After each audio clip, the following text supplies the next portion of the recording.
Bien, mesdames et messieurs, il est 18 heures passées et vous savez bien que la qualité de... Enfin, être à l'heure, c'est une qualité de respect.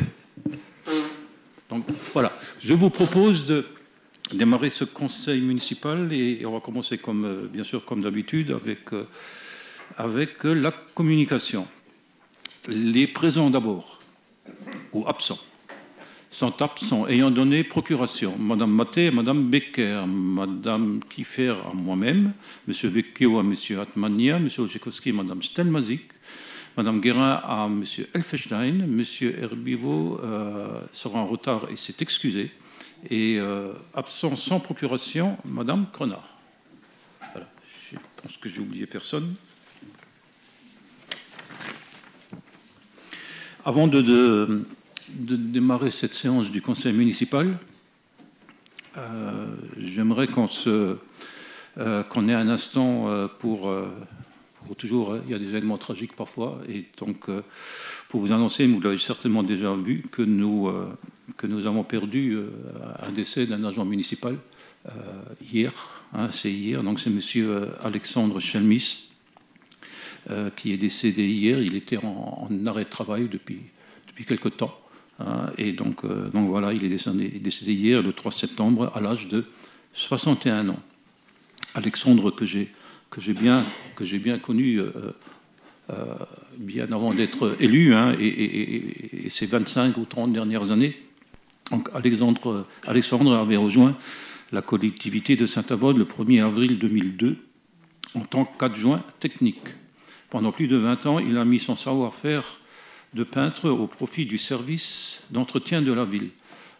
Mais c'était plus qu'un peintre, c'était un artiste. Vraiment, il a restauré beaucoup d'œuvres religieuses, statues, portraits. Il y a un don dans la famille. Je fais un peu plus, il y a un don dans la famille. Voilà, il avait ce souci constant du travail bien fait, ce goût du détail et cette rigueur qui faisait toute la différence. Mais au-delà de ses compétences professionnelles, M. Chelmis était un homme profondément humain. Je ne l'ai jamais entendu avec un mot plus haut que l'autre. Il n'a jamais élevé la voix, il était toujours avenant, toujours positif, il trouvait une solution à tout. Il a accompagné de nombreux jeunes en tant que maître d'apprentissage CAP peintre, qu'il a formé et soutenu avec patience, exigence et brillance. Nous gardons de lui un souvenir d'un homme dévoué, consciencieux et d'une grande gentillesse. Nous adressons à cette famille endeuillée nos pensées les plus sincères ainsi que notre soutien et nous réitérons nos condoléances. Je voudrais également, à cette minute de silence qu'on va faire, associer notre collègue Élise Kiffer, qui est absente aujourd'hui. Son père est décédé, donc M. Fabrice Kiffer est décédé le 29 août à l'âge de 60 ans. Donc je voudrais également les associer le deuil de notre collègue Élise. Voilà, si vous voulez bien vous lever.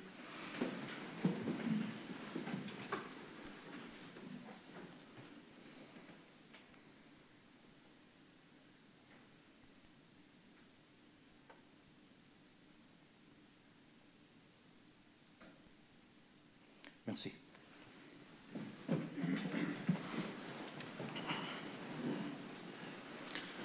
Bien.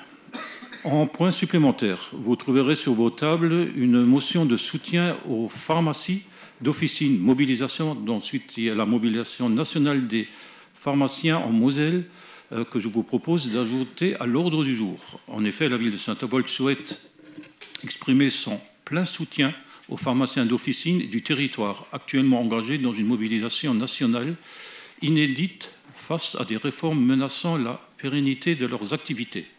Est-ce qu'il y a des observations? Merci. Concernant les procès-verbaux, vous avez été destinataire par transfert informatique le 28 août dernier du procès-verbal de la séance du 12 mai 2025 et un exemplaire papier a été donné à ceux qui l'avaient demandé. Est-ce que vous avez des remarques sur la rédaction de ce procès-verbal? S'il n'y a pas de remarques, on passera parmi vous pour le signer. En remerciement. Le premier remerciement nous vient de M. Rémi Had, président de l'Association des donneurs de sang bénévoles de Saint-Avold et environ, adresser ses remerciements à la municipalité pour l'attribution d'une subvention de 500 € au titre de l'année 2025. Il salue également le soutien constant de la ville dans l'organisation de ces collectes de sang auxquelles nos concitoyens répondent toujours présents. Un autre remerciement nous est venu, et je vous en informe, de M. Germain Chauffard, qui est le responsable du programme Duke Engage et nous a adressé un message de remerciement pour nous donner des nouvelles à la suite du séjour de 8 étudiants américains accueillis à Saint-Avold pendant 8 semaines cet été. Ces étudiants ont participé à divers projets en ville et ont laissé un souvenir très positif tant par leur engagement que par leur échange avec les habitants. Dans son message, M. Chauffard a tenu à remercier la municipalité pour son soutien et à souligner la qualité de l'accueil réservé à son équipe. Je le cite, « Je suis encore aux anges grâce à vous et à la team mairie, bercé par les souvenirs de nos projets communs. Voilà déjà plus d'1 mois que les étudiants ont dit goodbye à Saint-Avold, à son CAC, à ses escaliers du savoir, à ses habitants si chaleureux. » Il a également confirmé la poursuite du programme avec un nouveau groupe d'étudiants attendu pour l'année 2026. Les prochaines dates ont d'ores et déjà été fixées du 22 mai au 10 juillet 2026, toujours pour une durée de 8 semaines. M. Chauffard a enfin exprimé sa confiance en la solidité du partenariat avec la ville de Saint-Avold et en la capacité du Team Mairie à maintenir le cap et à faire perdurer cette belle coopération internationale. Nous tenons à remercier chaleureusement les étudiants de l'Université de Duke pour leurs engagements à côté de la ville de Saint-Avold. Et nous sommes bien sûr ravis de reconduire cette opération, ce partenariat, l'année prochaine. Je tiens à remercier, alors de nombreux élus étaient présents, étaient à côté d'eux, et je pense qu'on en garde tous un très bon souvenir. Voilà. Par ailleurs, un blog réalisé par les étudiants pour retracer leur séjour, rédigé en français et en anglais, sera prochainement présenté. Voilà. Alors, on peut commencer.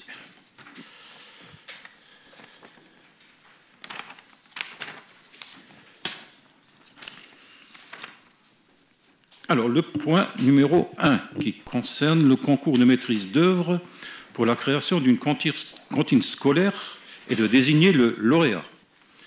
Alors c'est moi qui vous présente ce point. Ce n'est pas la première délibération, il y en a eu un certain nombre, je vous le rappelle, je ne vais pas vous donner lecture de toute la délibération. Je rappelle les points importants qui sont donc la première délibération en date du 1er décembre 2022. On est en 2025, c'est le temps des procédures en France. Hein. C'est bien ça, on est en 2025, 3 ans de travail. Il y a bien d'autres dossiers comme ça aussi, où il y a de nombreuses années de travail. Alors, 2022, la première délibération. En 2023, nous avons fait le lancement de la procédure de concours d'architecte, bien sûr.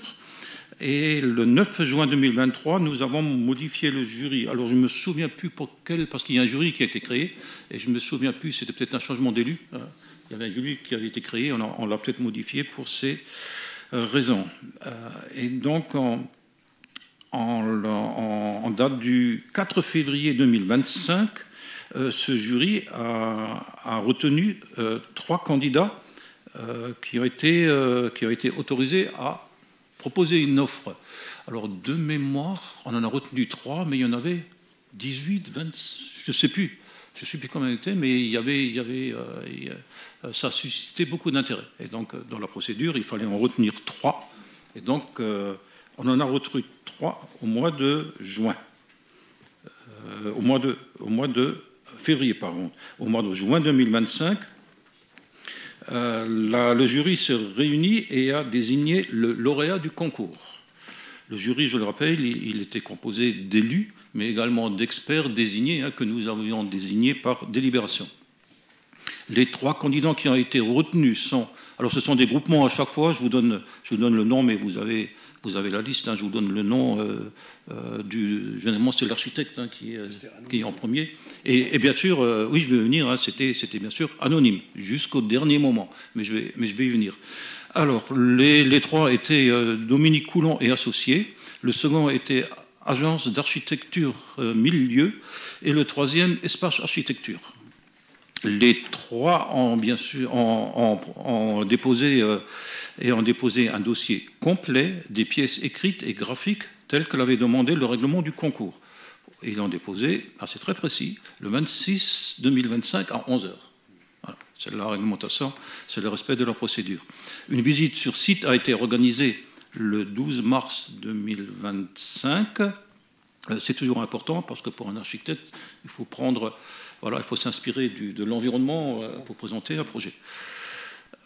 Alors voilà, donc les trois groupements ont transmis les prestations demandées dans les délais impartis et les offres ont été anonymisées.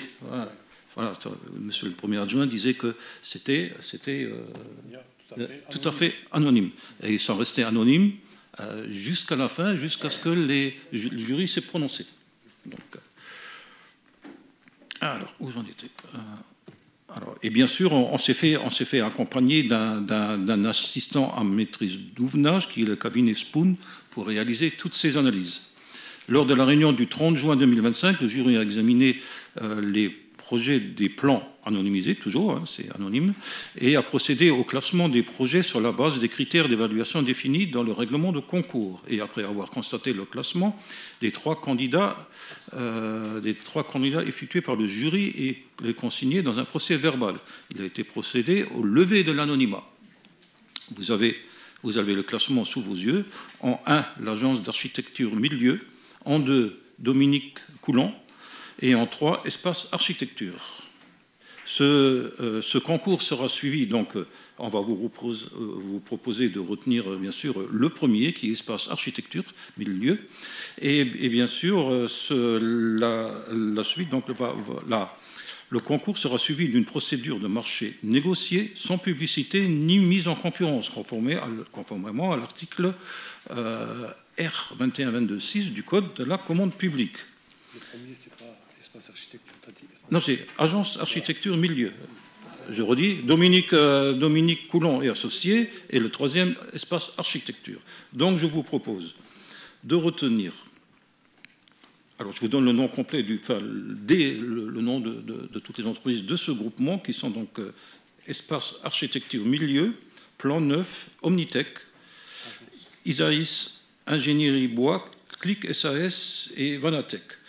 Le lauréat du concours de maîtrise d'œuvre pour la construction donc, de cette cantine et de verser une prime de 22 000 euros dans son intégralité à chacun des trois candidats.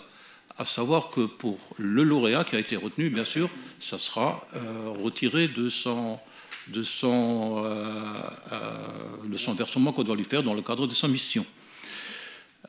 Et le montant de 22 000 euros avait été voté dans les délibérations précédentes. Est-ce qu'il y a des questions sur ce point-là?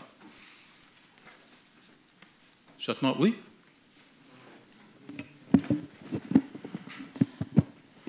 Oui, bonjour à tous. Merci, monsieur le maire. Je souhaitais intervenir, je l'ai fait à de nombreuses reprises, sur ce projet de façon globale. J'ai même trouvé trace, vous parliez de décembre 2022, moi j'ai trouvé trace de nos premiers débats en décembre 2021 sur le sujet de la mise aux normes de la cantine scolaire d'Auderfan. Je veux bien comprendre le temps des procédures administratives, mais dans ce même conseil municipal, vous indiquiez que la cantine était en dérogation depuis bien longtemps et qu'il avait été urgent d'agir. Alors, c'est sûr que 4 ans, un peu plus de 4 ans d'attente, c'est une urgence toute relative, mais tout de même. Je voulais vous poser plusieurs questions. La première, c'est de connaître finalement le coût du précédent concours qui avait été lancé sur le site d'Auderfan et qui a été annulé. Je parle notamment de l'indemnisation des juristes, une question que j'avais formulée par avance en commission des finances. Par ailleurs, ce qui explique aussi la lenteur de cette procédure, hein, je rappelais 4 ans, et puis ce qui est prévu finalement pour assurer la conformité de notre cantine scolaire d'ici à ce que la nouvelle soit construite, puisque là on fait qu'attribuer finalement un marché à un architecte, mais encore faudra-t-il que les travaux aient lieu et se fassent. Et si vous pouviez préciser le timing de réalisation de ces travaux, ou en tout cas un plan... Non, je parle des travaux à venir dans le cadre de ce projet. Finalement, avoir également, parce que je pense que c'est utile de l'avoir à l'esprit, le coût prévisionnel de ce projet, puisque, encore une fois, des estimations avaient été faites par l'assistance à maîtrise d'ouvrage sur ce projet, mais on le sait très bien, plus le temps est long entre le moment où une étude d'AMO est réalisée et la réalisation du projet démarre, généralement, plus les tarifs des marchés finaux diffèrent. Voilà, donc c'est possible, mais c'est pour ça qu'il me semble important de rappeler le coût prévisionnel de ces travaux. Je vous remercie. Les concours précédents, je ne l'ai pas là, mais on vous le fait parvenir. Tu l'as? Ah, M. Lambert là. Tu l'as ou je réponds? Tu l'as? Oui, en fait, on a versé les indemnités à hauteur de 687 € à IRC Ingénierie, 342 € à Guy Armand, Amar Architecte, et 322,60 € à Patrick Paul Michel Architecte. Donc il correspond uniquement à l'indemnisation des membres du jury pour la réunion. Oui, c'est ça. C'est ça. Ok. Donc c'était pas la question. La question, c'était pas ça. Si, c'était ça la question. Ok. Si, c'est ça. C'est pas le concours précédent. Non, mais oui. Nous en avions parlé en commission des finances, qu'on retirait cette information. Donc, non, mais moi, la question que je me pose, est-ce que c'est pour avoir le montant ou si c'est simplement pour savoir si on les a payés? Voilà.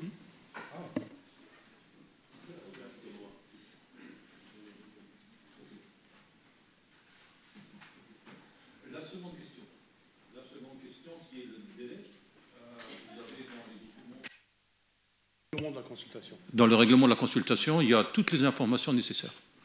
Il y a le coût, il y a le coût, il y a le délai. Il y a le délai, le démarrage et le temps du chantier. Voilà. Et d'ailleurs, il me semble qu'on n'en a pas, mais vous étiez présent. On en a parlé, je crois qu'on en a parlé lors de la réunion du jury. Hein, vous faites partie du jury. Et je crois que ça a été évoqué aussi dans les critères. Hein, ça a été... Ouais, il me semble. Excusez-moi, monsieur le maire, mais là, pour le coup, ce n'était pas la question. La question était le délai. Pourquoi est-ce que ça a pris autant de temps entre 2021 et décembre 2021 et aujourd'hui, septembre 2025? Alors, ce n'est pas la question, parce que je vous ai bien demandé, est-ce que c'est le coût des travaux à faire ou c'est le coût du nouveau projet? Vous m'avez répondu, c'est le coût des nouveaux projets. Donc, je vous réponds à votre question. Non, je vous ai posé 2 questions successivement. Ah, alors, j'ai peut-être pas entendu la deuxième question successive, et vous pouvez la répéter. C'est le coût, c'est le délai entre... La première question que je vous ai posée, oui, c'était l'explication de la raison entre le début de nos débats sur le sujet en décembre 2021 et aujourd'hui la désignation d'un maître d'œuvre qui va donner lieu à des travaux qui vont démarrer dans un certain temps. Donc ça, c'est cette première question. Et la deuxième question, c'est effectivement, je vous demande de nous rappeler le coût prévisionnel de ces travaux. Oui. Alors, le coût, vous l'avez dans le document. Alors, en ce qui concerne le délai, si vous vous souvenez, on était parti sur la construction d'une cantine, d'une nouvelle cantine, d'un nouveau bâtiment sur le site d'Oderfan. Et donc, nous avons travaillé sur ce projet-là. Est arrivée l'affaire de l'école Pierre Frisch. Hein, l'école Pierre Frisch. Et donc là, on a dû faire diagnostic du bâtiment. Il a fallu faire un certain nombre d'études. Ça prend du temps de prendre une décision de dire qu'on ne reconstruit plus à l'emplacement actuel de l'école Pierre Frisch, rue de Gaulle, et qu'il fallait chercher un nouveau lieu. Le temps de trouver le nouveau lieu, de faire en sorte, quand on redémarre le projet, voilà, c'est le temps des procédures en France. Et on se retrouve là.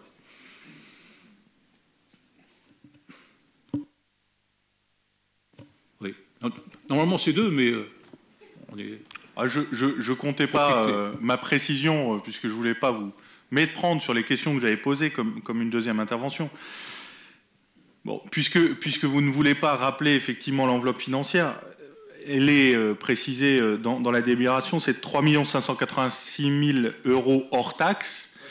Non, mais parce que ça me paraissait important que vous la rappeliez, et surtout ce qui est important, et c'est pour ça que je vous ai posé la question, c'est qu'il est précisé valeur avril 2024.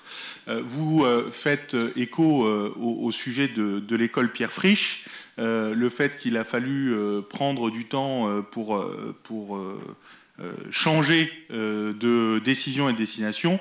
Je rappelle, le projet a été validé au 1er décembre 2022.10 par le conseil municipal, donc, ce qui nous laisse quand même plus de 3 ans ou quasiment 3 ans entre le démarrage de ce projet par une validation au conseil municipal et la désignation uniquement d'un architecte. Il va falloir lancer désormais les appels d'offres après la constitution d'un dossier de consultation des entreprises.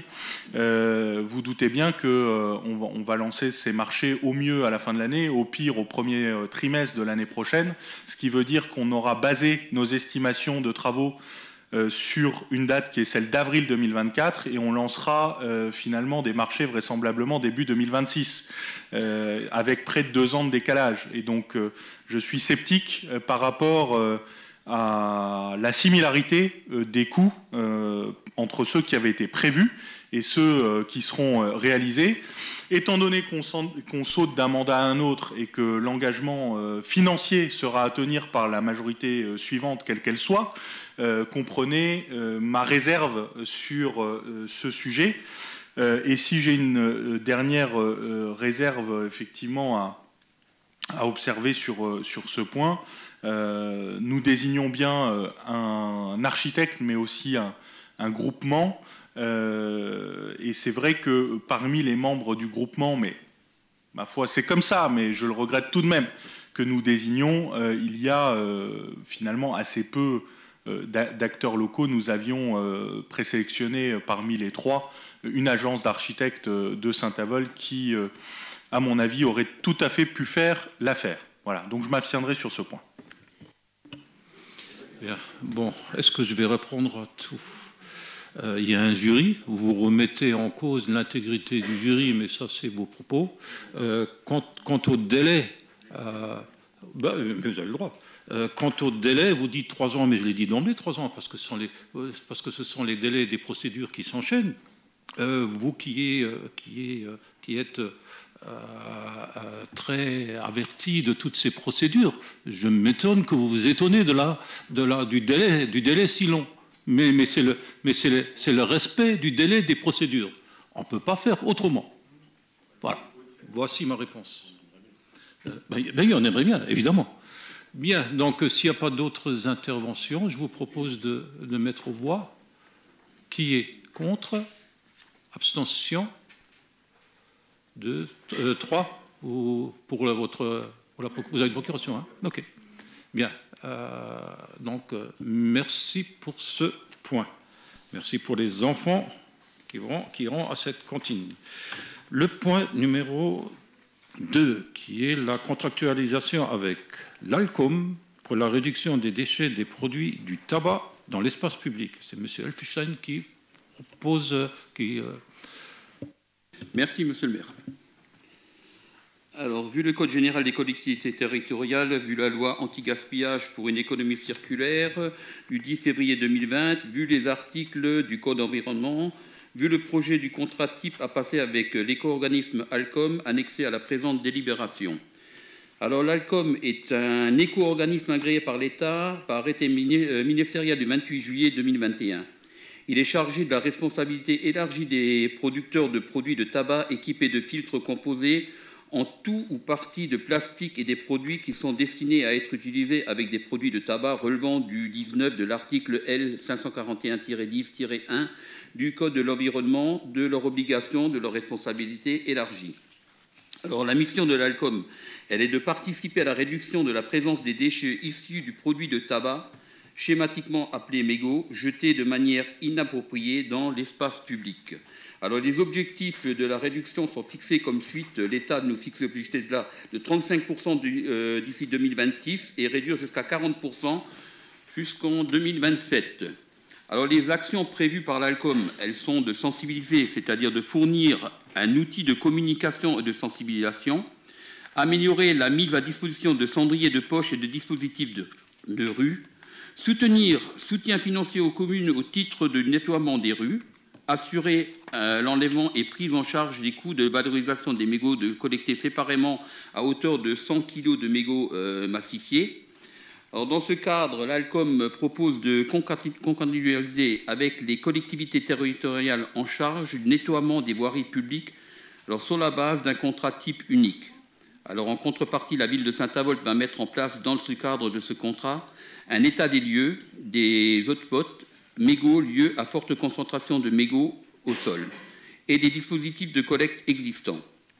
Les actions de sensibilisation, de communication et d'aménagement en fonction des spécificités de collectivité. L'ALCOM fournira des kits de sensibilisation conformément au contrat ainsi qu'un soutien financier annuel au titre nettoiement calculé selon le barème indiqué dans l'annexe C du contrat type et reprécisé ci-dessous. Alors, dans ce tableau que je vous présente là, nous, on serait dans cette première partie, dans l'urbain commune dont la population est entre 5 000 et 50 000 et inférieure à 50 000 habitants. Donc, on toucherait jusqu'à 1,08 € par habitant, ce qui ferait qu'on pourrait toucher 16 000 € de l'ALCOM. Peut-être, je dis bien peut-être, il faut qu'on regarde si on rentre vraiment dans les critères touristiques, on pourrait rentrer 1,58 € par habitant, ce qui ferait 24 000 €, tout ça par an. Donc c'est vraiment l'aide qui est donnée par l'ALCOM. Alors ce barème est multiplié tous les ans par la population municipale selon les données de l'INSEE et s'applique pour la première année au prorata temporis à partir de la date de contractualisation.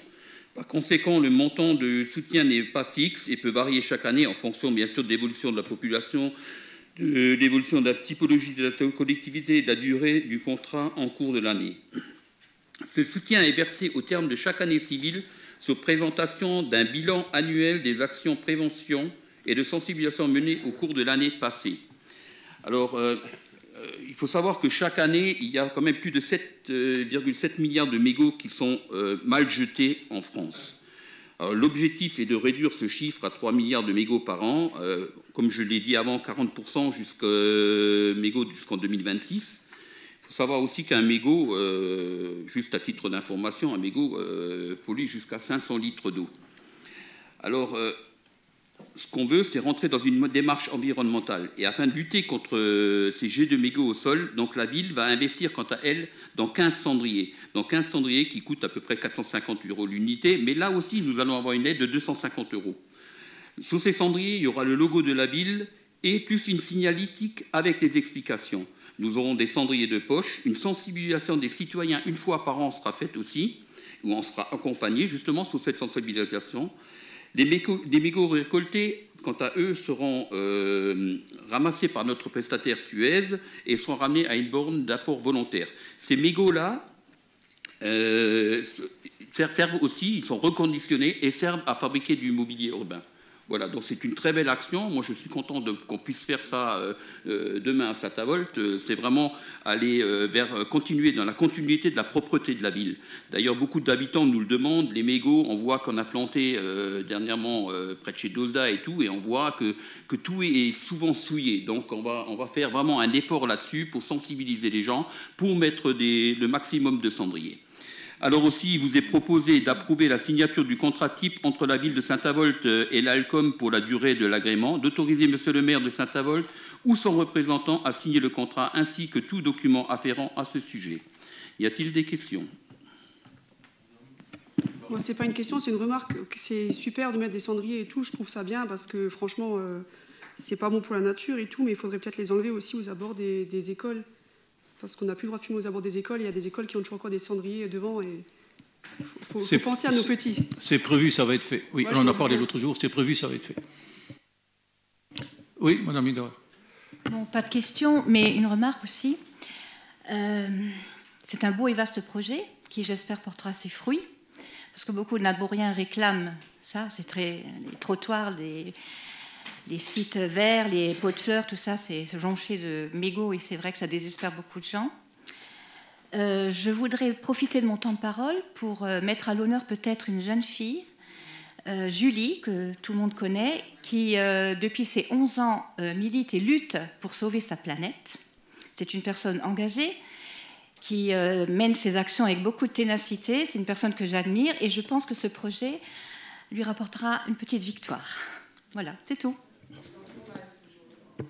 Oui, je pense qu'on pourra la recevoir et puis échanger avec elle sur ce sujet-là. Ça serait très intéressant. Raymond, tu voulais peut-être rajouter quelque chose? Oui, j'aurais aimé rajouter quelque chose parce que Julie a plusieurs cordes à son arc. C'est une personne qui, depuis quelques années maintenant, prépare des fiches. Elle le fait gratuitement pour aider ses amis, ses congénères. Elle a commencé comme ça et aujourd'hui, elle a 300 000 personnes qui la suivent. Et c'est une personne qui aujourd'hui a été sollicitée même par des parents qui lui ont demandé de préparer des fiches pour des enfants dyslexiques. Donc elle est vraiment extraordinaire, cette fille, et elle mérite vraiment d'être mise à l'honneur. Et je suis très fière qu'elle soit de Dourdal. Voilà. Et pour finir, en fait, elle ne mégote pas. S'il n'y a plus de remarques, s'il n'y a plus de questions, on passe au vote. Qui est contre? Qui s'abstient? À l'unanimité, monsieur le maire. Merci Pascal. Le point suivant concerne l'octroi de la garantie communale pour un emprunt à réaliser donc par Vivest pour la rénovation de 7 logements individuels 6. Alors c'est rue de Porcelette, passage des Poilus et avenue Patton. Monsieur Lirim, vous avez la parole. Merci monsieur le maire. Donc la société Vivest prévoit et a commencé à rénover 7 logements individuels situés route de Porcelette, passage des Poilus et avenue Patton. Donc les travaux concernent notamment l'isolation thermique par l'extérieur, la mise en sécurité électrique, le remplacement des menuiseries et de certaines chaudières. Pour mener à bien ce projet, le bailleur a contracté un prêt d'un montant de 175 000 € auprès de la Caisse des dépôts et consignations. Donc, dans ce cadre, la commune a été sollicitée pour garantir l'emprunt en question à hauteur de 50%, soit 87 500 €. Le reste étant garanti par le conseil départemental de la Moselle. Au vu de ce qui précède, vos commissions urbanisme et des finances vous proposent d'accorder cette garantie à la société Vivest suivant les modalités ci-après. Je vous en fais grâce. La garantie en fait, de la collectivité est accordée pour la durée totale du prêt, qui est de 25 ans, jusqu'au remboursement complet de celui-ci et porte sur l'ensemble des sommes contractuellement dues par l'emprunteur dont il ne se serait pas acquitté à la date d'exigibilité. Voilà. Donc c'est habituel, souvent les bailleurs sociaux demandent à la collectivité de se porter garant sur les investissements qu'ils font dans la ville. Y a-t-il des questions ou des remarques? Monsieur Atmania? Pas de questions. Je suis tout à fait favorable à ce type d'opération qui permettent l'amélioration du logement des habitants. J'aurais simplement souhaité qu'on nous fasse, quand on vote une garantie d'emprunt, un rappel sur les montants sur lesquels la ville est déjà engagée en garantie. Je pense que c'est une information qui est utile, même si je ne crois pas qu'il y a de gros risques de défaillance de la part de Vivest. Effectivement, c'est noté, merci. D'autres remarques ou des questions? Non, je soumets aux voix. Qui est contre? Qui s'abstient? Je vous remercie.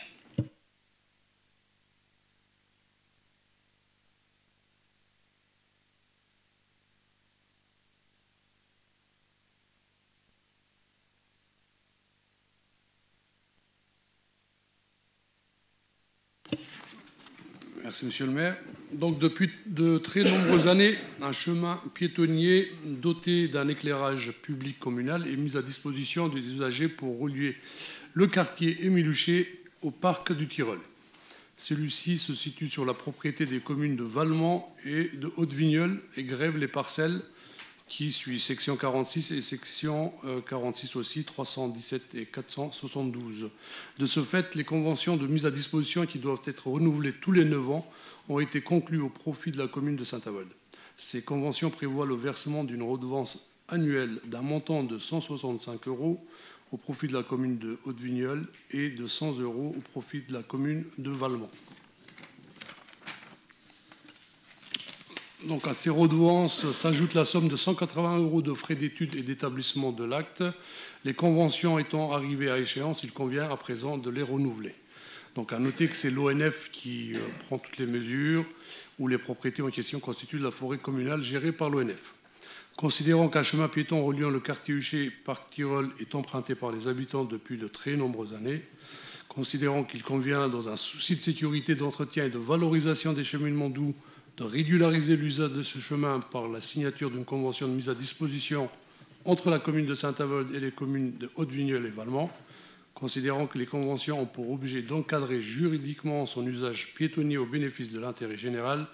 Ceci étant exposé, les commissions urbanisme, foncier, gestion domaniale et des finances vous proposent de délibérer comme suit. Donc d'autoriser, Monsieur le maire, à signer la convention de mise à disposition annexée à la présente, permettant de sécuriser juridiquement l'usage public de ce chemin existant et de charger, Monsieur le maire, de l'exécution de la présente délibération, étant précisé que les crédits sont inscrits au chapitre 65, 845, 65, 58. Ça a été un peu long, mais c'était nécessaire parce que, voilà, on peut se poser la question pourquoi Haute-Vigneulles et Valmont sur le banc de Saint-Avold, c'est comme ça depuis les années 60. Ils sont propriétaires de ces parcelles et on est obligé de renouveler tous les 9 ans cette convention.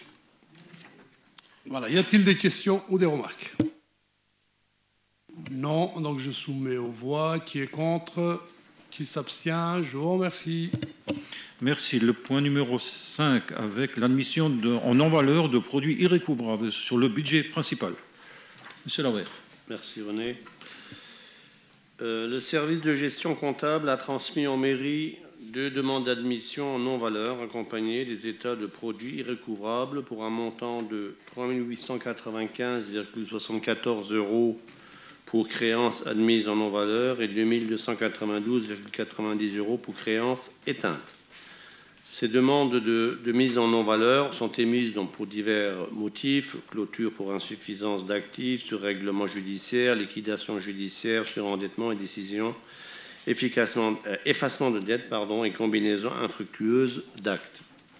Considérant que le conseil municipal a consenti par délibération du 26 octobre 2023.32 une délégation à Monsieur le maire pour les admissions en non-valeur des titres de recettes ou certaines catégories d'entre eux présentés par le comptable public et dont le montant est inférieur à 100 €, il vous est donc proposé un préavis favorable de la commission des finances d'admettre ces cotes en non-valeur pour les montants supérieurs à 100 €, d'imputer ces dépenses comme suit, donc sur le budget principal à hauteur de 3 870,41 sur le chapitre 6501-6541 et 2163,40 sur le chapitre 6501-6542 créances éteintes.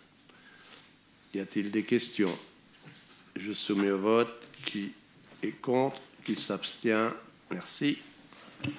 Merci Pascal. Tu gardes la parole pour le point suivant qui est du même ordre, mais sur le budget annexe du crématorium. Alors, le budget crématorium présente au budget primitif 2025 un résultat d'exercice reporté en investissement de 107 446,01 €. Ce report s'est constitué avec les écritures d'amortissement. Le CGCT prévoit que les collectivités territoriales peuvent transférer un excédent de la section d'investissement vers la section de fonctionnement sous certaines conditions définies par décret qui porte sur l'origine de l'excédent.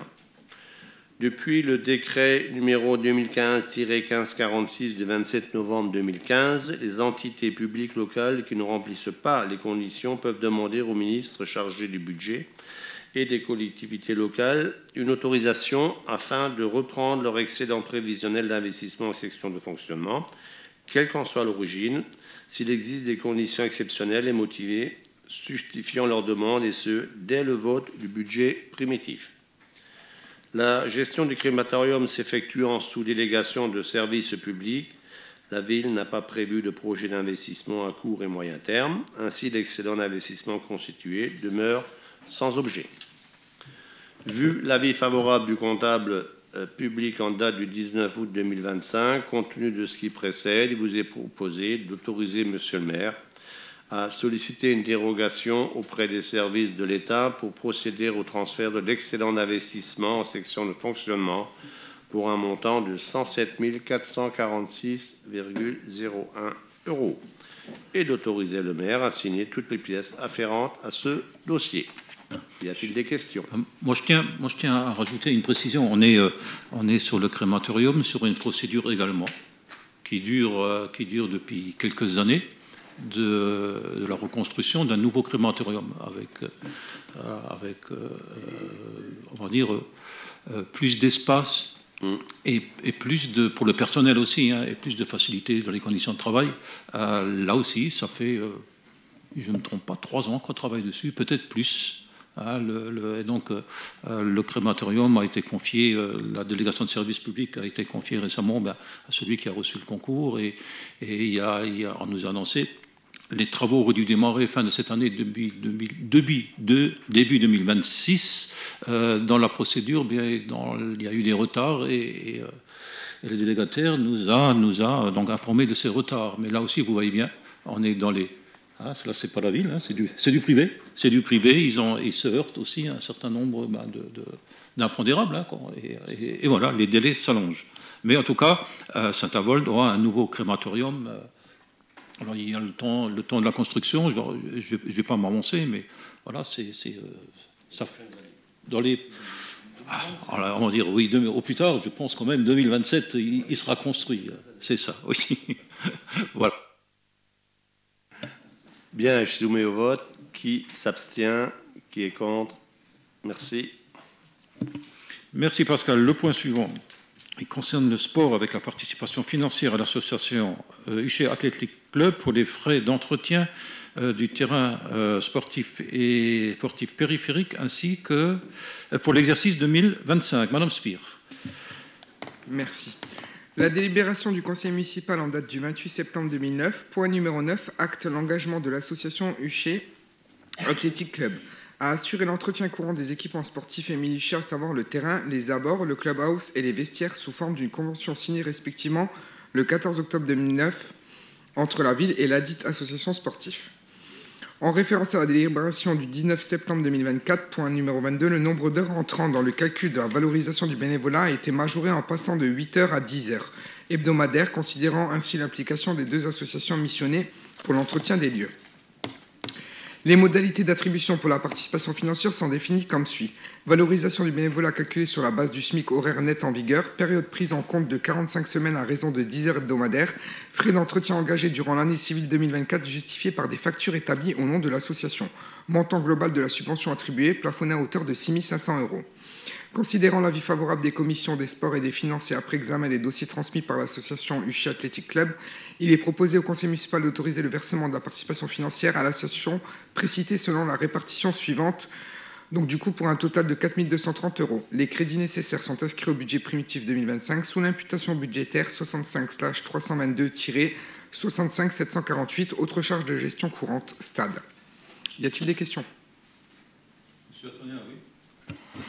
Oui, je me permets d'intervenir. J'avais également soulevé cette question en commission des finances parce que j'ai été alerté par le club qui m'indique ne plus avoir d'eau dans les vestiaires depuis plus de 2 mois. Maintenant, donc la commission des finances a eu lieu le 25 août de mémoire. Le 26, le club a reçu une note de service indiquant que les vestiaires n'étaient plus accessibles puisqu'il n'y avait plus d'eau dans les douches. Cette situation a été connue, elle avait été remontée par le club aux services municipaux et il n'y avait pas eu d'action et puis surtout pas de communication. Et je pense que c'est pas acceptable. Alors ok, on soutient les associations sportives financièrement, mais c'est aussi nécessaire de les soutenir dans le bon entretien de leurs équipements, même si la ville n'est pas toujours responsable de tout ce qui peut se passer. Hein. Une panne arrive, ça peut être une chaudière, ça peut être l'eau, mais prévenir le club de ce qui va se passer, de quand ça va se passer, je pense que c'est juste la moindre des choses. Bien, alors, M. Atmania, quand vous affirmez des choses et vous dites des choses, il faut avoir toutes les informations. Alors, c'est pas vrai qu'il n'y a pas d'eau, il n'y a pas d'eau chaude. Ah, attendez, je termine. C'est pas dire qu'il n'y a pas d'eau. Il n'y a pas d'eau chaude. Ah, vous parlez douche, vous parlez d'eau. Moi, je suis précis. Je suis précis. Et je vais l'être jusqu'au bout. Alors, il n'y a pas d'eau chaude. La saison de football s'est arrêtée et vient de recommencer. Et quand elle a recommencé, avant qu'elle recommence, le service des sports a bien indiqué au club qu'il y avait un problème, et je vais le détailler, qu'il y avait un problème d'eau chaude et que les douches n'étaient pas fonctionnelles. Il fallait, pour ceux qui souhaitaient prendre une douche, il fallait simplement faire 200 mètres et aller au gymnase à côté. Et bien sûr, on leur mettait à disposition le concierge qui ouvre, le concierge qui ferme, qui puisse prendre une douche. Voilà, ça c'est la situation. Donc, on a bien informé le club.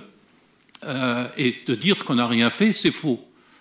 Bien sûr, quand on sait qu'il y a un problème, il y a un problème de légionnelle. Ça, voilà, ça arrive. Ça ne se règle pas comme ça. Il y a des traitements à faire, il y a un rinçage à faire. On en a fait. Alors, le traitement, le problème a été soulevé lors de l'analyse annuelle qu'on fait sur tous nos bâtiments. Le problème a été relevé. On a fait, on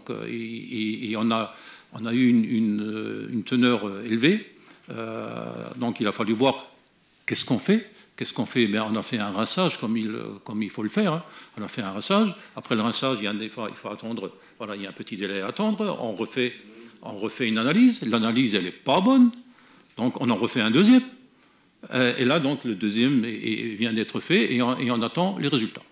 Donc voilà. Alors dire qu'on n'a rien fait et qu'on laisse le club comme ça, c'est faux. Et vous savez.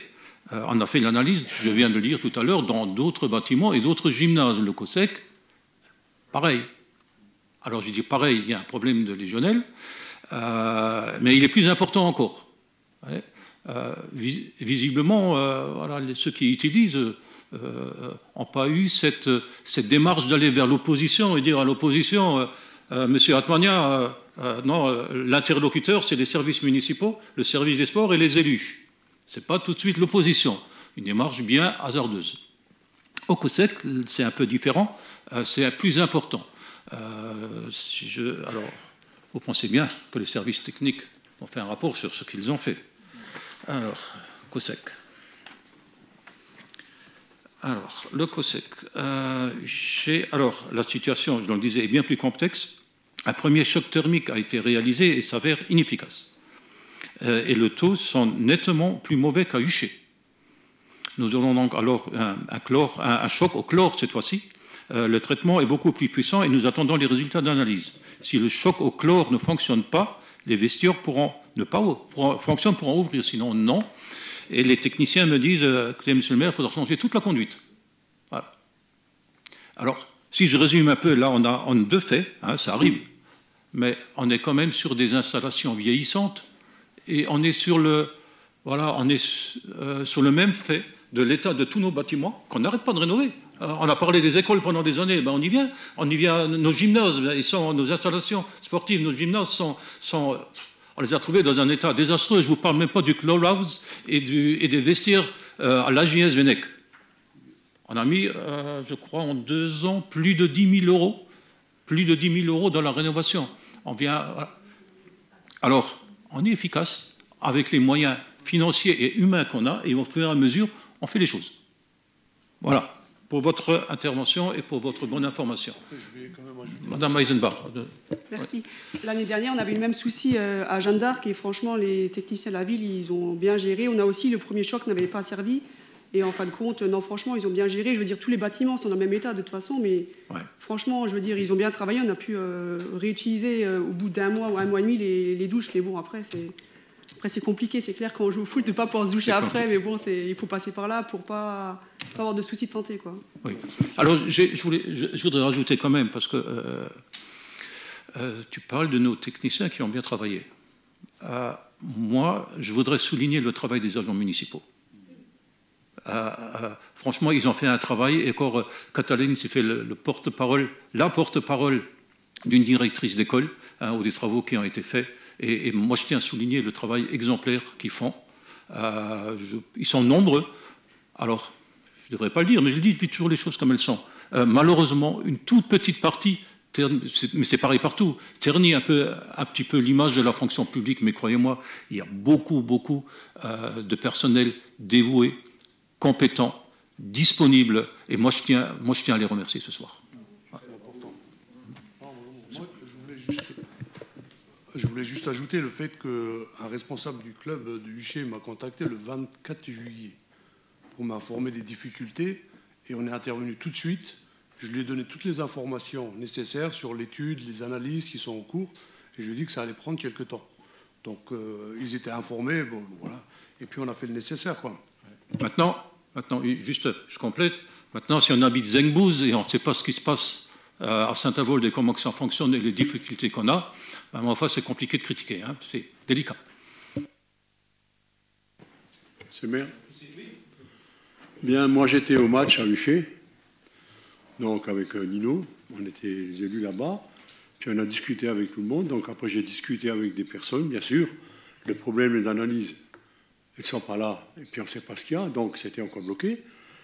Malheureusement, ce qu'il y a aussi, aujourd'hui, on a un district où on peut inverser le match. C'est aussi au club de voir s'il n'y a pas d'eau, en attendant, pouvoir jouer à Macheren. Voilà. Ouais, et donc, on ne peut pas faire des laïus en disant ben, c'est pas fait, les analyses ne sont pas là, et puis si ça, alors qu'il était. Oui, qui disent. Certains, répète. Oui, non, mais je veux dire, on aurait pu inverser le match, on n'en aurait pas parlé aujourd'hui. Hein, on est d'accord. Ouais. Voilà, merci.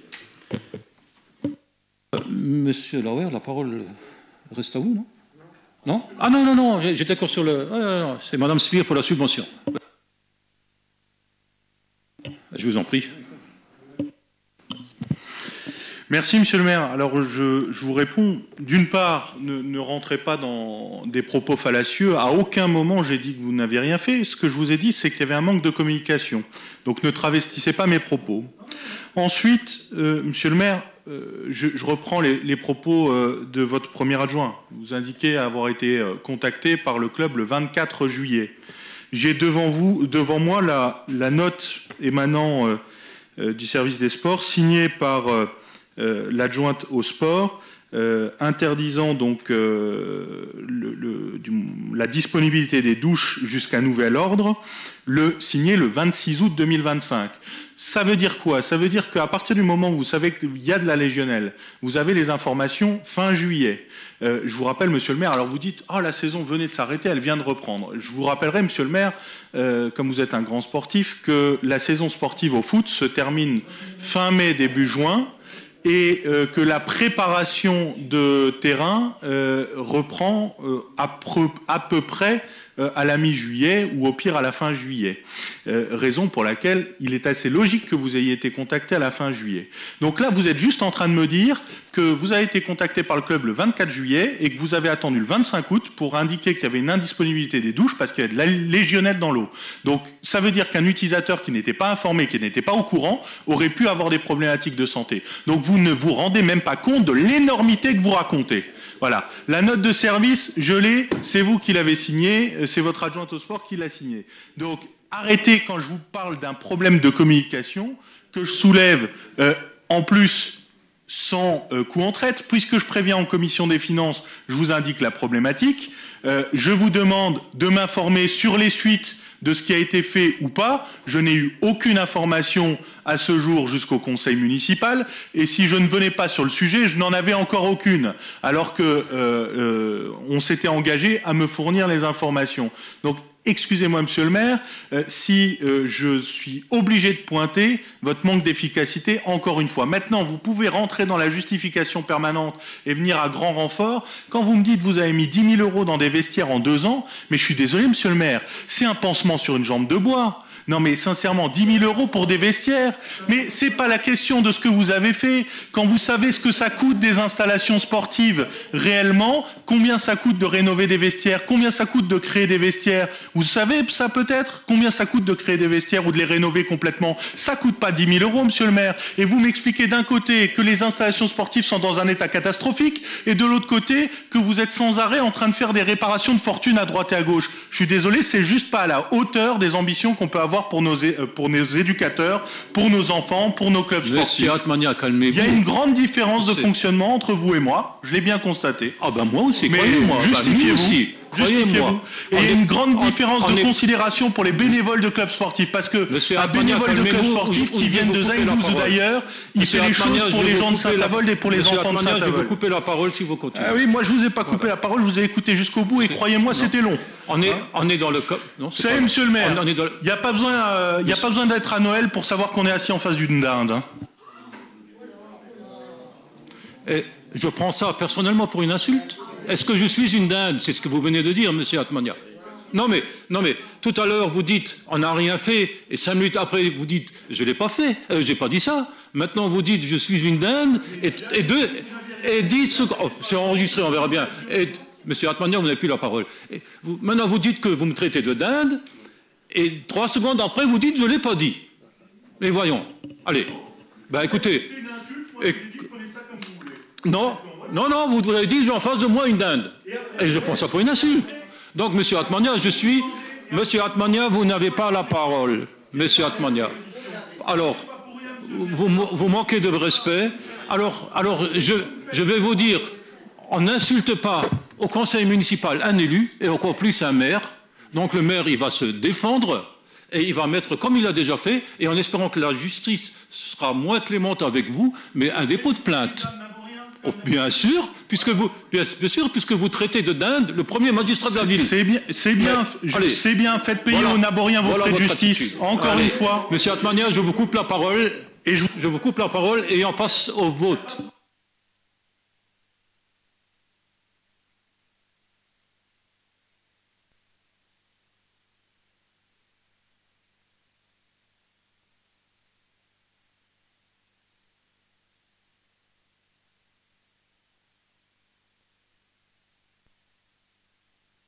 Écoutez, je pense que... Ouais. Bon, non mais Lolo, t'as raison. C'est pas des propos à tenir. Voilà, monsieur Atmania.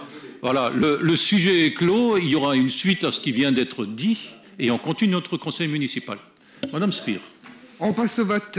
Qui est contre? Qui s'abstient? À l'unanimité.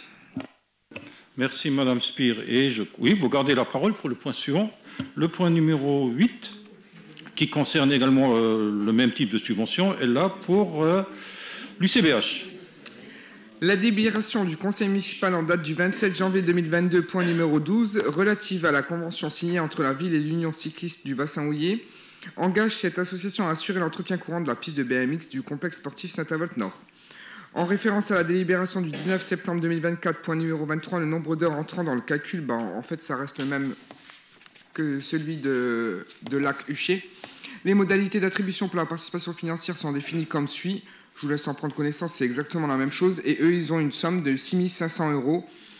Les crédits nécessaires sont inscrits au budget primitif 2025 sous l'imputation budgétaire 65/3255-65 748. Autre charge de gestion courante, terrain de cross. Y a-t-il des questions? Ça m'aurait étonné.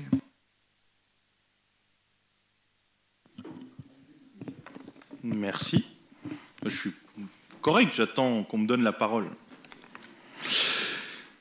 Je note simplement sur l'UCBH, donc on parle bien de l'entretien de la piste de BMX et l'entretien, en l'occurrence, on a la valorisation du bénévolat et puis on a une facture de sable calcaire pour l'entretien de la piste. Je note simplement, encore une fois, et je pense qu'on peut saluer les résultats sportifs, notamment d'un jeune qui est allé très loin et qui peut continuer d'aller très loin, et on en est très fiers. Mais dans de nombreux clubs de BMX, les pistes sont bitumées ou macadamées. Là, encore une fois, je pense que c'est une question d'ambition pour nos clubs sportifs. C'est-à-dire, est-ce qu'on continue dans du support à l'entretien quotidien sans, dynamique spécifique, ou est-ce qu'on se met autour de la table et on dit on pousse, l'infrastructure pour lui donner une capacité de compétition, d'accueil différente, et puis même de sécurité pour les gamins, parce que bon, quand vous avez un gamin qui maîtrise le BMX sur du sable calcaire, ça va bien, mais quand vous avez un gamin qui est débutant, c'est beaucoup plus hasardeux ou ardu, et puis surtout avec des possibilités de chute particulières sur ce type de matériaux. Donc, de même façon que je vous ai fait la remarque précédente, à savoir, je ne crois pas qu'on soit dans un accompagnement plein et entier des clubs. Là aussi, passer la subvention et le support financier de la ville, je crois qu'il faut avoir une autre réflexion pour accompagner nos clubs. Alors moi je souhaitais répondre. Je pense que vous pensez qu'on a de l'argent à profusion. On aimerait bien, hein. On souhaiterait vraiment refaire tous les clubs, tous les gymnases, dire oui à tout le monde, hein, ça y a aucun problème. Si vous avez une malle de lingots d'or cachée quelque part, on veut bien en profiter, quoi. Mais malheureusement, c'est dans nos rêves, quoi. Donc voilà. Je vais. Ouais. Oui. Alors je vais bien. Alors. On fait bien sûr, et je reviens sur vos propos sur la cantine, mais c'est pareil. Aujourd'hui, on fait des investissements, on fait des emprunts, et on va payer ces emprunts pour des réalisations qu'on voit. Jusqu'à présent, on a payé des emprunts sur des réalisations qui n'existent pas. Voilà.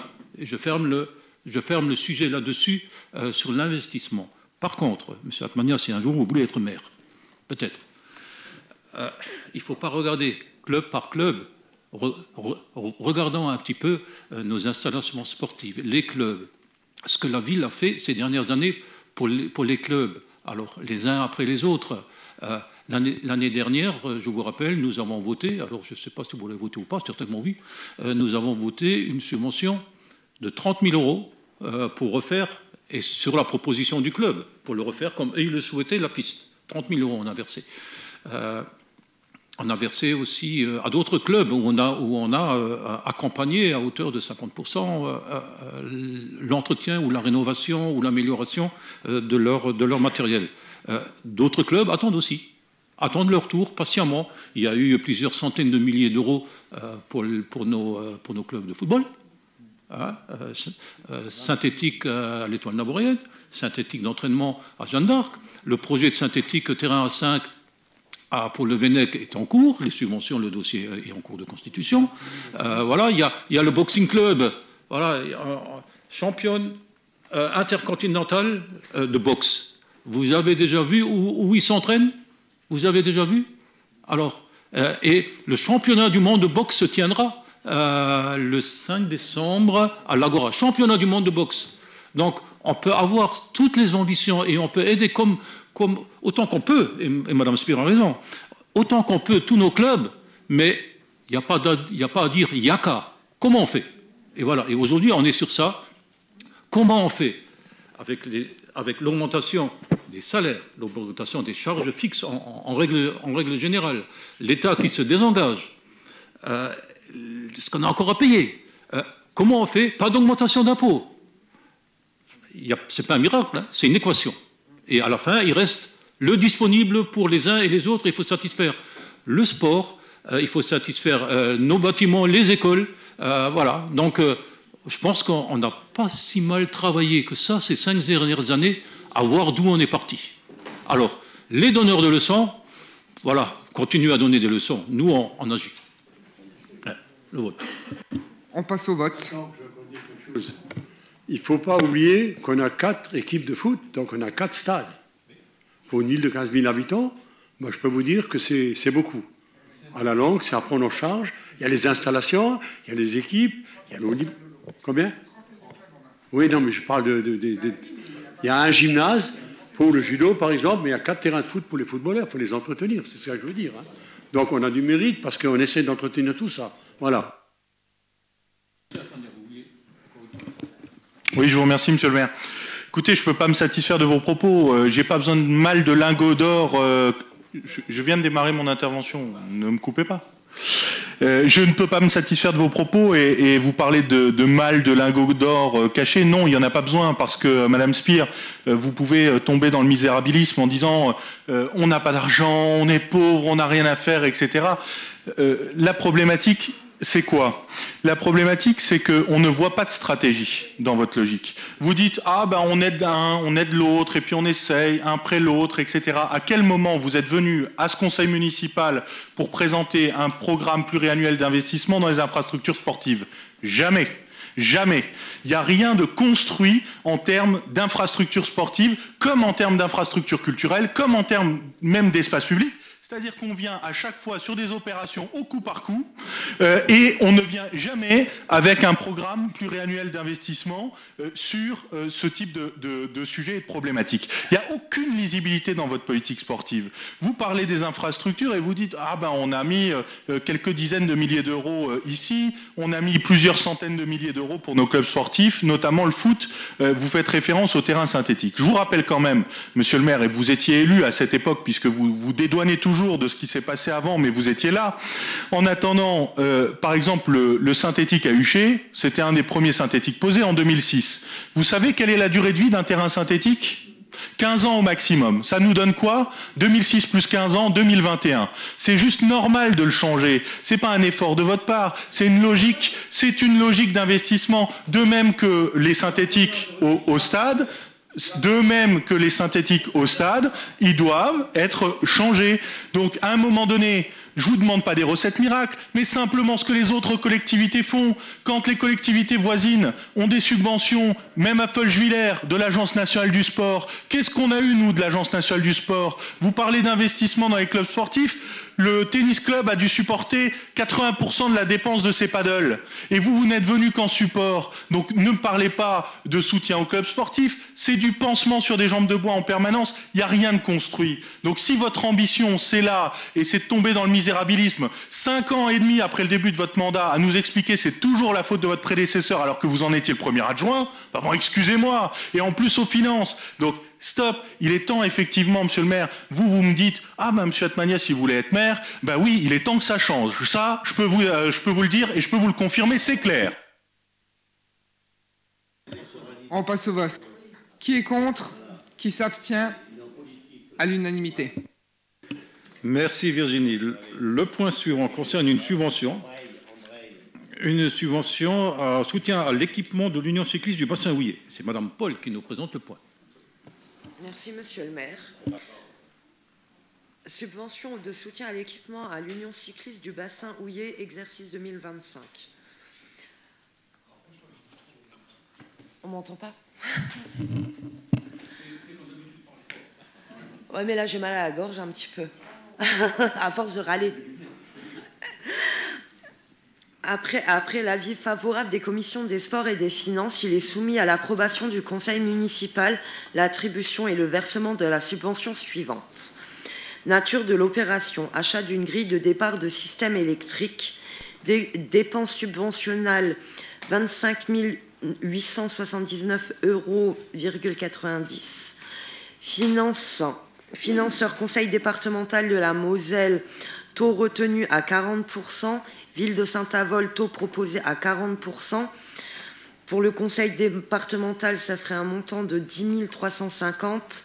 Idem pour la ville. Les crédits sont prévus au budget primitif 2025 sur le chapitre 204, article 20 421.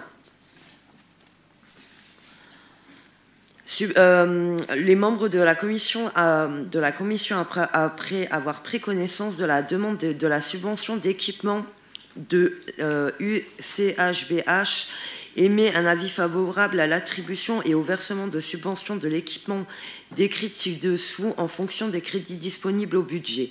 Les crédits sont prévus au budget primitif de 2025 sur le chapitre 204, article 421, subventions d'équipement versées.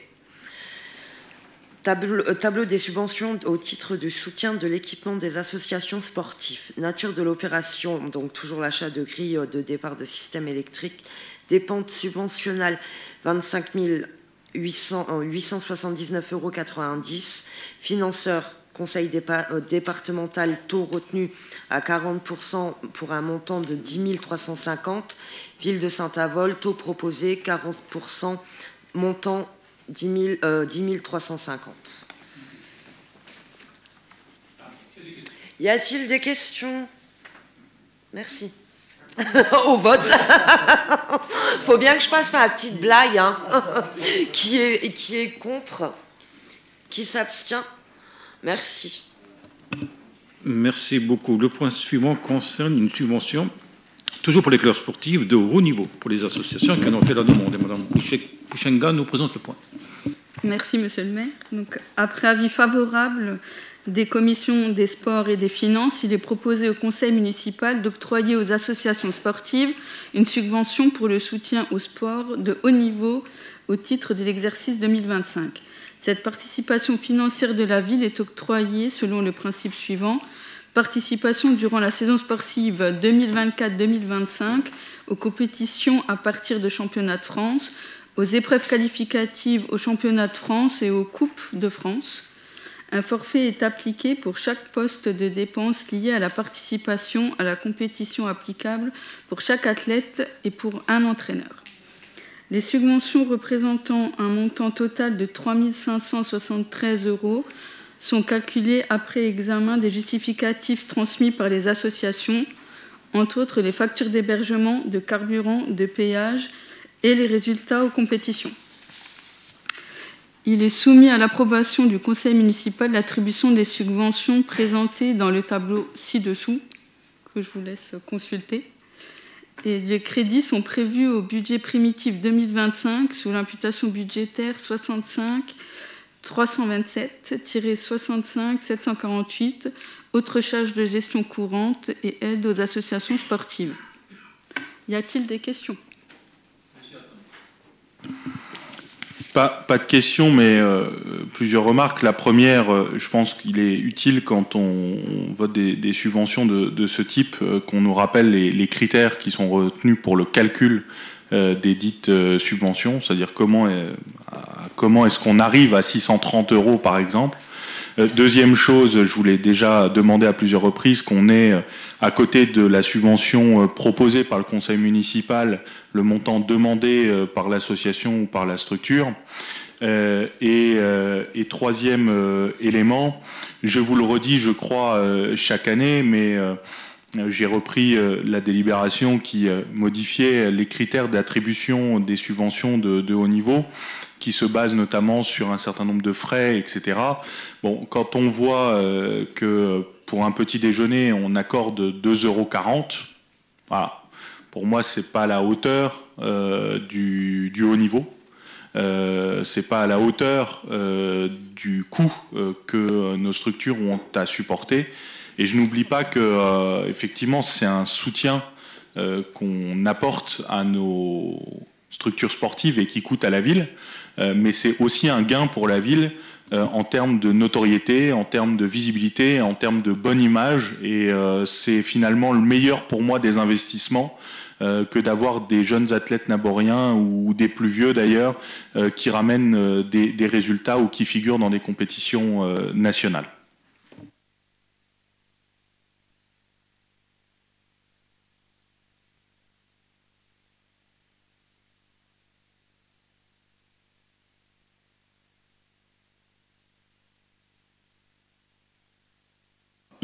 Qui est contre et qui s'abstient?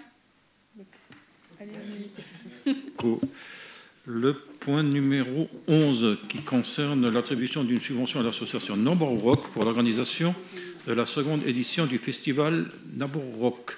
Je tiens, on est un peu dans l'événementiel, on est dans les manifestations, l'événementiel.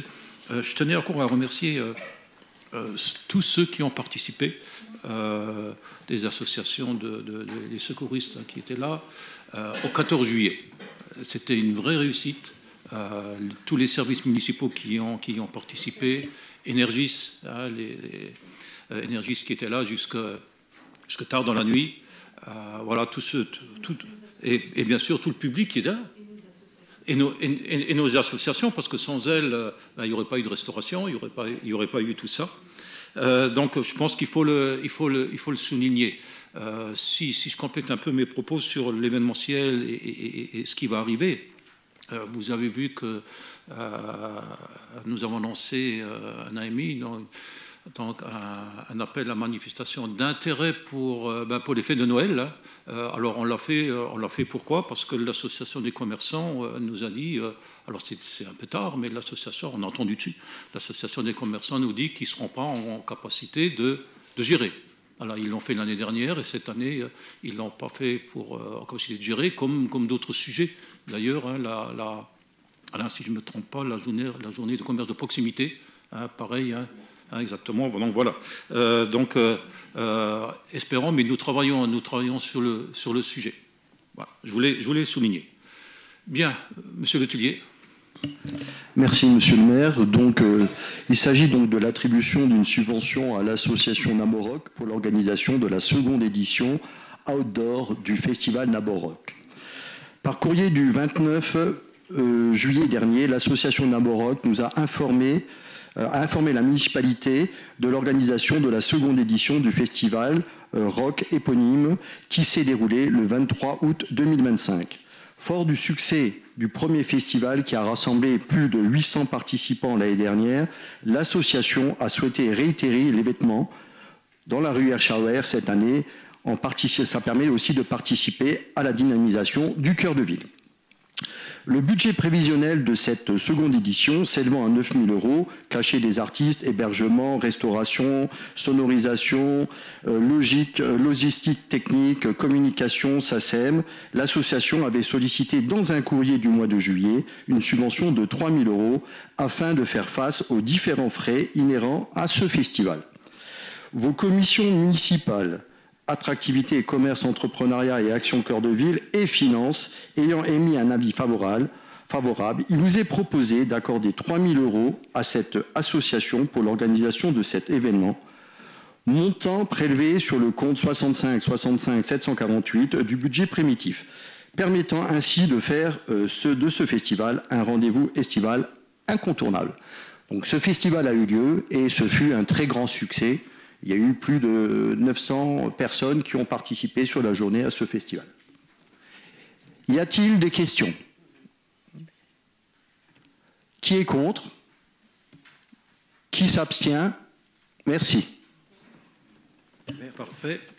Merci Alain. Le point numéro 12, qui concerne une demande de subvention pour l'aménagement du parvis devant le lycée Charles-Julier et une demande de subvention. Monsieur le Premier adjoint. Merci, Monsieur le maire. Donc, dans le cadre du projet pluriannuel d'aménagement urbain, la ville a sollicité la région Grand Est afin de financer les travaux compris dans la première phase, notamment en ce concerné par le Rhône, la nouvelle desserte en bus le long de la rue Foch devant le lycée Charles-Julier. Dans le cadre de l'instruction de cette demande, les services régionaux ont souhaité que le périmètre des travaux soit élargi au parvis du lycée, l'espace entre les ateliers et la rue Foch, afin d'aménager et de sécuriser l'ensemble du site. Cet espace, en très mauvais état, tout le monde le sait depuis peut-être 15 ou 20 ans, est actuellement propriété de la région Grand Est et fait l'objet d'un arpentage pour une cession ultérieure à la ville de Saint-Avold. Les travaux sont estimés à 1 079 309 € hors taxes. Ce montant comprend l'aménagement du parvis susmentionné, mais comprend également la desserte en bus le long de la rue Foch, donc qui confère le nouveau périmètre de l'opération, pages 5 et 6 dans les documents annexés. Le plan de financement pour cette opération spécifique est le suivant. Donc la région qui subventionnerait à hauteur de 50%, donc 539 654, et la ville de Saint-Avold, pareil, 539 654 €. Il vous est donc proposé d'autoriser, Monsieur le maire, à entreprendre toutes les démarches pour la réalisation des travaux susmentionnés et d'arrêter le plan de financement exposé ci-dessus. D'autoriser, Monsieur le maire, à solliciter les subventions dans le cadre du dispositif Dirige dispositif d'intervention régionale intermodalité Grand Est, et a signé tous les documents permettant la bonne exécution du projet. Y a-t-il des questions? Pas de remarques? Je soumets aux voix. Qui est contre? Qui s'abstient? Je vous remercie. Merci, Humit. Le point suivant concerne le personnel avec l'actualisation du tableau des effectifs. C'est Madame Spire qui nous présente le point, les 3 points suivants. Merci, Monsieur le maire. Le maire informe l'Assemblée, conformément à l'article 34 de la loi du 26 janvier 1984, selon lequel les emplois de chaque collectivité ou établissement sont créés par l'organe délibérant de la collectivité ou de l'établissement. Il appartient donc au conseil municipal de fixer l'effectif des emplois nécessaires au fonctionnement des services. Considérant les réussites à concours, les promotions internes, les avancements de grade, les changements de filière, les divers départs en retraite, il y a lieu d'ajuster le tableau des effectifs. Considérant que les crédits sont prévus au budget primitif de la commune, chapitre 012, charges de personnel et frais assimilés. Après avis du CST et de la commission des finances, il est proposé au conseil municipal d'actualiser le tableau des effectifs en fonction de ce qui suit. Je vous laisse prendre connaissance du tableau ci-joint. Y a-t-il des questions? On passe au vote. Qui est contre? Qui s'abstient? À l'unanimité. Merci. Tu gardes la parole pour le point suivant? Oui. Le maire informe l'Assemblée, vu le Code général de la fonction publique, conformément à l'article L. 313-1 du Code général de la fonction publique, les emplois de chaque collectivité ou établissement sont créés par l'organe délibérant de la collectivité ou de l'établissement. Il appartient donc au conseil municipal de fixer l'effectif des emplois nécessaires au fonctionnement des services. En cas de réorganisation des services, la décision est soumise à l'avis préalable du comité social territorial. Compte tenu du besoin en matière de contrôle de gestion et optimisation des ressources et conseils sur les projets organisationnels et structurants de la commune, le maire propose à l'Assemblée la création d'un emploi de directeur-directrice de projet à temps complet. Il aura notamment en charge l'évaluation et l'optimisation des processus financiers internes, le contrôle de gestion, l'accompagnement des services dans le pilotage des projets organisationnels et structurants, la coordination des actions à mettre en œuvre pour assurer le passage effectif de la régie municipale Énergie en SMEL. Cet emploi pourrait être pourvu par un fonctionnaire de catégorie A de la filière administrative au grade d'attaché, attaché principal ou attaché hors classe. Si l'emploi ne peut être pourvu par un fonctionnaire, les fonctions peuvent être exercées par un agent contractuel dont les fonctions relèveront de la catégorie A dans les conditions fixées par l'article L. 332-8-2 du CGFP. Il devra dans ce cas justifier d'un diplôme du niveau Bac+5. Sa rémunération sera calculée par référence à la grille indiciaire correspondant au grade d'attaché territorial. Les crédits correspondants étant inscrits au budget chapitre 012, après l'avis de la commission des finances, il est proposé à l'Assemblée d'adopter la proposition de Monsieur le maire, de modifier ainsi le tableau des emplois, d'autoriser Monsieur le maire ou son représentant à signer tout document relatif. Y a-t-il des questions? Oui.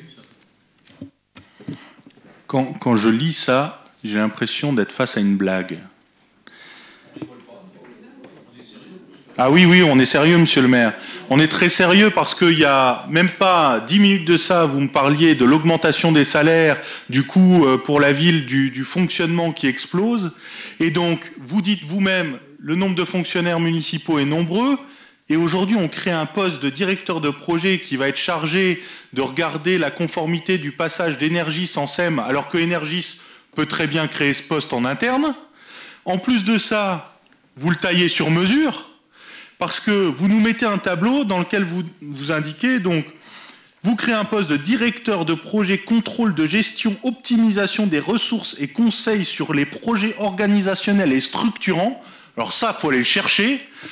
Dans le même temps, vous me dites, il y a 5 minutes que vous venez de lancer un appel à manifestation d'intérêt pour confier la gestion du marché de Noël à quelqu'un d'autre. Donc vous créez quelqu'un pour les projets structurants, mais d'un autre côté, le marché de Noël, vous le filez à quelqu'un d'autre.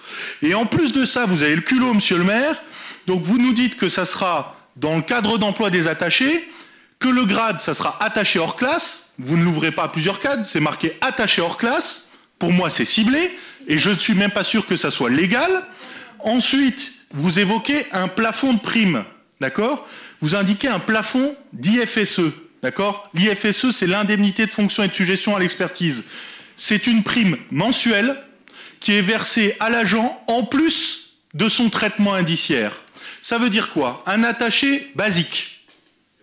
Le premier attaché, monsieur le maire, je ne vous coupe pas, vous ne me coupez pas. Le premier attaché, il est à 2040 € net par mois sans prime, d'accord? Là, vous nous fixez un plafond mensuel de prime à 3 018 €. C'est-à-dire qu'en plus, même si vous recrutez le plus petit des attachés, vous lui donnez encore 3 000 € de plus. Donc ça veut dire que c'est un poste à minimum 5 000 € par mois. Et comme c'est un attaché hors classe, avec l'expérience, il va coûter combien? 6 000, 7 000, 8 000? Donc d'un côté, vous nous expliquez « Ah, on n'a pas d'argent, le fonctionnement nous étouffe, les salaires augmentent, on n'y arrive plus, on n'a pas de lingots d'or cachés. » Et puis de l'autre côté, vous créez un poste à minimum 6 000 € par mois, à 6 mois de la fin du mandat, pour gérer les projets structurants, mais visiblement, le marché de Noël, c'est pas assez structurant, et donc vous le filez à un organisme extérieur. Enfin bon, ça, si c'est pas se foutre de la gueule du monde, je sais pas ce que c'est. Je vais vous répondre, mais beaucoup plus calmement que vous. Déjà, voilà, faut quand même un petit peu se maîtriser, hein, si un jour vous voulez être maire. Donc voilà, je vais vous répondre. Puisque vous avez, lors pas du conseil précédent, mais celui d'avant, sur un point de communication que j'ai fait et j'ai demandé à huis clos, vous vous êtes exclamé et vous avez quitté la salle. Alors, soit vous n'avez pas compris le point, ce que c'est, ou alors vous ne savez pas trop ce qui se passe en mairie, mais vous le savez très bien, aussi bien que moi, je pense. Soit vous avez volontairement un discours de manipulateur. Alors, si vous avez bien vu les effectifs totaux, on crée un poste, mais on n'embauche personne. On reclasse une personne qu'on a enlevée à une fonction. Et si on veut faire une opération financière, la ville va descendre l'indemnité de cette personne. Donc, toute votre argumentation, mais ça vous le saviez, mais vous êtes que dans la manipulation. Elle ne tient pas. On ne dépense pas plus. C'est pas une insulte. C'est pas une insulte, mais déposez plainte. Alors, je vous ai pas coupé, vous n'avez pas monsieur Atmania, vous n'avez pas la parole. Alors, vous n'avez pas la parole, c'est moi qui ai la parole. Donc voilà, il n'y a pas d'embauche, il n'y a pas de frais de personnel supplémentaires, et effectivement, l'agent était en arrêt maladie depuis plusieurs mois, il revient, il va revenir ces jours-là, il revient, et oui, on a un besoin. Oui, on a un besoin, il est peut-être ponctuel, mais il correspond tout à fait à l'expertise, à l'expérience et aux qualités qu'a cette personne. Voilà. Je pense que vous êtes peut-être bien placé, parce que dans vos 4 ans de prestation sur ce genre d'affaires, vous connaissez les rémunérations, donc je suis un peu étonné. Donc voilà, j'ai répondu à votre question. Madame Spire, encore une fois. Alors, je ne relèverai même pas votre pic personnel qui est au niveau du reste de votre action. Pour le reste, monsieur le maire, ce que vous venez de dire est absolument d'une gravité exceptionnelle. C'est-à-dire que vous venez d'avouer au conseil municipal, alors même que le principe de la fonction publique, c'est le libre accès aux gens au poste d'une collectivité, que vous venez de créer un poste taillé sur mesure à une personne que vous voulez recaser. Mais comment est-ce que vous voulez que les gens, à un moment donné, aient confiance dans le politique et confiance dans un conseil municipal quand vous taillez des postes sur mesure, quand vous dites voilà, ça sera désigné par telle et telle personne? En plus de ça, je vous le dis, c'est même pas légal de le restreindre à ce point. Ça ne peut pas être que attaché hors classe. Vous êtes complètement en dehors des clous. Mais moi, monsieur le maire, je vous le redis, je fais les choses avec mes deniers personnels, pas avec les deniers des naboriens. Donc vous vous amusez dans votre grand jeu de Monopoly personnel. Je prends lui, je place lui, je remets lui, je machin, j'augmente, je baisse, etc., etc., etc.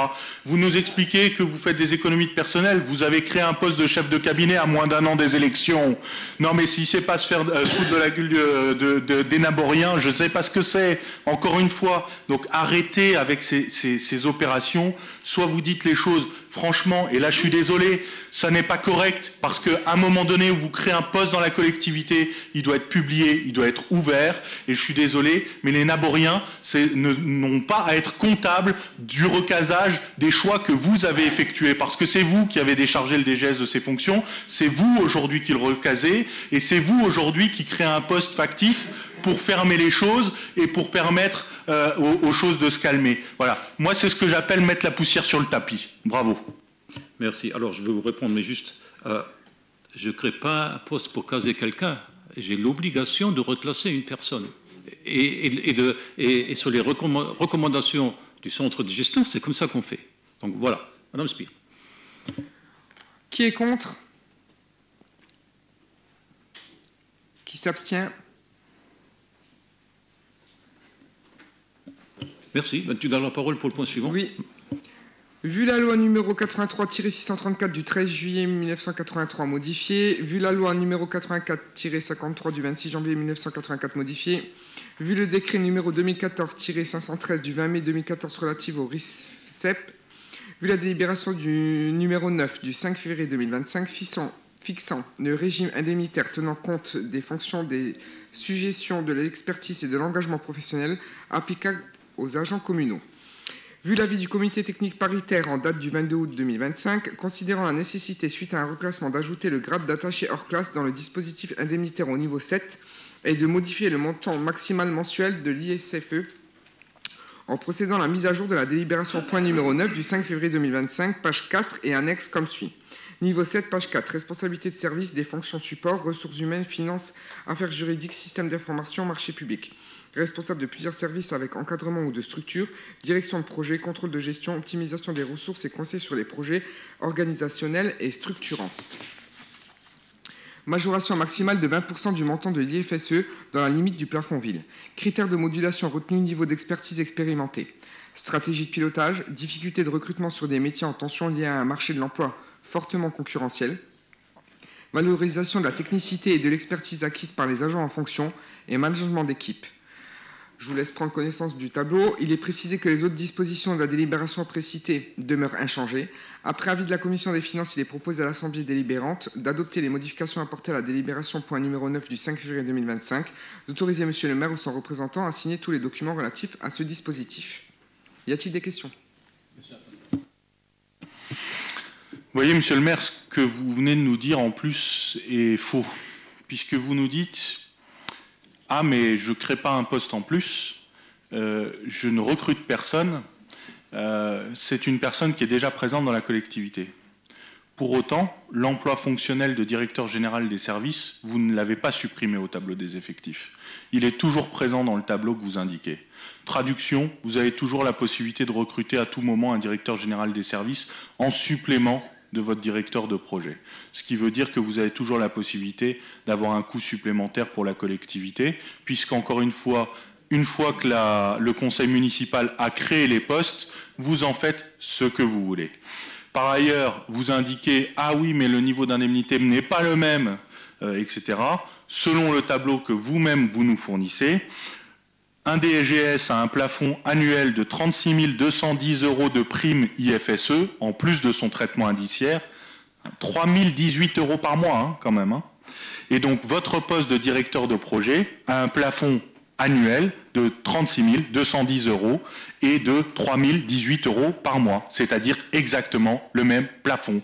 Vous me dites « Ah, je le mettrai en dessous ». Mais ça, encore une fois, c'est vous qui êtes juge. Et vous laissez encore une fois la chose au successeur. Bravo. Alors, je réponds, mais très court. D'abord, c'est un plafond, et dans la rémunération, entre la rémunération d'un DG et de ce poste-là, il n'y a pas les mêmes primes. Donc, on est en dessous sur la rémunération. Et je vais, et je l'ai déjà annoncé, mais il y a plusieurs mois de ça, supprimer l'ensemble des emplois fonctionnels. Il y en a 3, je supprimerai les 3 prochainement.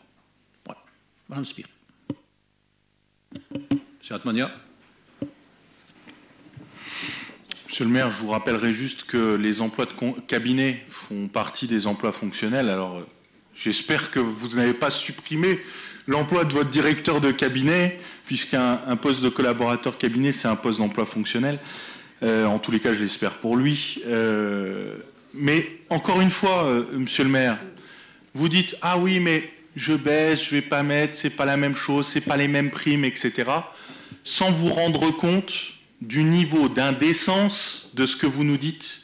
Vous venez de créer un poste d'attaché hors classe avec un traitement indiciaire qui dépasse les 3 000 € mensuels, avec un niveau de prime de 3 000 € de plus. C'est minimum 6 000 € par mois. Et après, vous venez me dire qu'on n'a pas de sous pour donner, quand on donne 630 € de subvention au niveau à un club.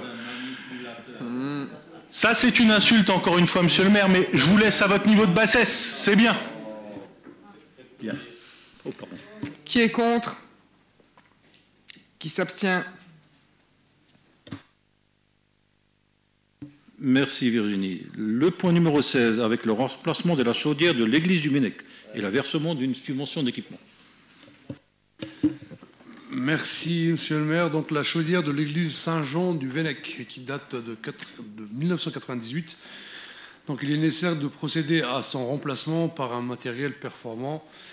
Donc, le conseil de gestion de l'église se chargera de la maîtrise d'ouvrage de ces travaux qui s'élèvent à 24 000 € pratiquement, donc 23 974,69 € TTC exactement, et prendra en charge 50% des dépenses. Les 50% restants étant pris en charge par la ville sous forme d'une subvention d'équipement, comme le prévoit l'article 36 décret 30/12/1109. Donc, il vous est proposé d'attribuer et de verser cette subvention au conseil de gestion de l'église Saint-Jean-le-Vennec, selon le tableau ci-dessous. Y a-t-il des remarques ou des questions? Sinon, je soumets aux voix. Qui est contre? Qui s'abstient? Je vous remercie. Bien. Madame Morowski, pour l'avant-dernier point, avec une subvention à l'association des Fées. Merci, monsieur le maire. L'association Les Fées, qui œuvre à Saint-Avold depuis 2007 pour venir en aide aux enfants malades ou défavorisés, organise un marché aux puces qui se déroulera le 12 octobre 2025 à l'Agora de Saint-Avold. L'association sollicite une subvention de 300 € pour couvrir les frais inhérents à la réglementation en vigueur relative à la sécurité des manifestations. Elle n'a par ailleurs sollicité aucune subvention de fonctionnement en 2025. C'est pourquoi il est demandé au conseil municipal, après avis favorable des commissions aux affaires sociales et des finances, d'autoriser le versement de ladite subvention de 300 € à l'association Les Fées sur présentation des justificatifs de paiement des frais liés à la sécurité pour les marchés aux puces du 12 octobre 2025. Les crédits sont inscrits au budget primitif 2025, chapitre 65, article 65 748, fonction 4202. Y a-t-il des questions ? On passe au vote.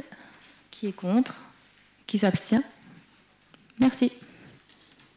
Merci beaucoup. Le dernier point avant la motion, bien sûr, qui s'est rajouté en point supplémentaire, qui est donc le compte-rendu des décisions prises par moi-même. Monsieur le Premier adjoint. Merci, monsieur le maire. Donc, conformément aux dispositions des articles L2122-22 et -23 du Code général des collectivités territoriales, je vous rends compte des décisions prises en application des délégations que vous avez accordées à monsieur le maire par délibération du 11 juillet 2020 et 26 octobre 2023, point numéro 32. Donc, au titre premier, vous avez le transfert de crédit avec les admissions en valeur d'un montant de 129,50 et 29,33 €. Au deuxième titre, vous avez les renonciations à l'exercice du droit de préemption avec l'état chronologique dans le tableau qui suit. Au titre troisième, vous avez l'ensemble des marchés et avenants et actes modificatifs que la ville a lancés. Et bien sûr, en dernier, vous avez la liste des opérations funéraires. Voilà pour le compte rendu. Oui, ça peut. Oui, non, juste une interrogation sur le premier point de ce compte rendu, à savoir les transferts de crédit, puisqu'on a uniquement les sommes annuler d'un côté, rajouter de l'autre. Je voudrais savoir quelles opérations, quelles dépenses cela concerne. Il y a 86 000 € d'un côté, 10 000 € de l'autre, notamment. Je n'ai pas le détail actuellement, mais je peux vous le faire parvenir. Hein. Pas un problème. Je demanderai aux finances de vous le faire parvenir. Merci. Bien, il n'y a pas de vote sur ce point-là. Je vais vous donner lecture, je pense que c'est bien de la lire, hein, de la motion que je vous ai proposée tout à l'heure. Donc, au vu du Code général des collectivités territoriales, notamment ses articles L21, 21, 29 et suivants relatifs aux compétences du conseil municipal, vu les récentes mobilisations nationales des pharmaciens d'officine, notamment la grève des gardes illimitées, lancée à compter du 1er janvier 2025 à l'initiative de l'USPO, qui est l'Union des syndicats de pharmaciens d'officine, vu la situation économique préoccupante des pharmacies d'officine fragilisées par l'inflation, la baisse programmée des remises sur les médicaments génériques et la multiplication des ruptures d'approvisionnement ainsi que la désertification médicale dans certains territoires. Vu le risque croissant de désertification pharmaceutique, notamment en zone rurale et semi-rurale, avec des conséquences lourdes pour l'accès aux soins.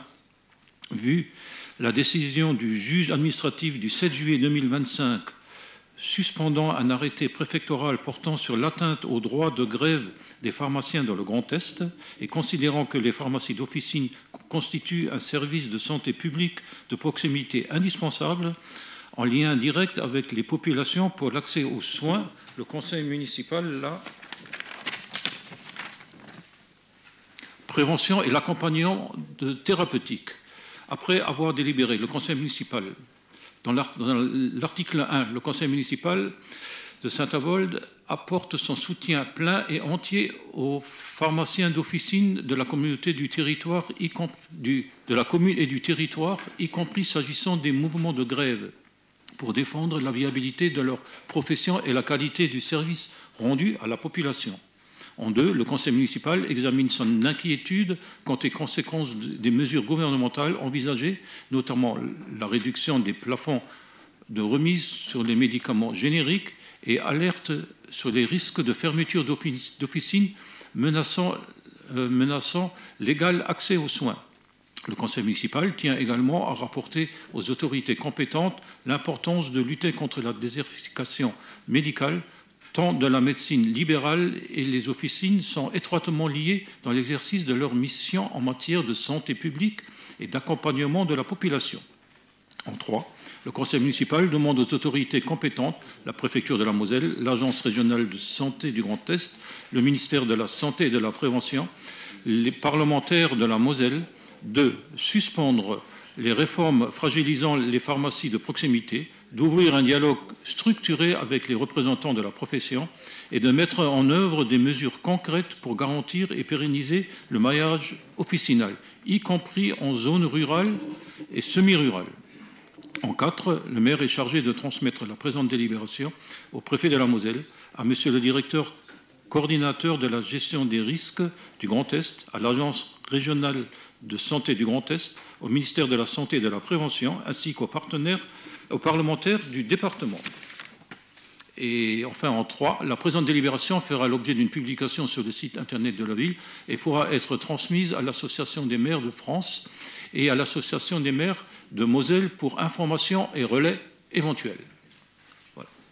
Pas d'objection sur cette motion? Pas d'objection. Merci beaucoup. Ainsi se termine ce conseil municipal. Il est possible que le prochain se tienne fin septembre ou tout début octobre. Voilà. Bonne soirée à tous et à toutes.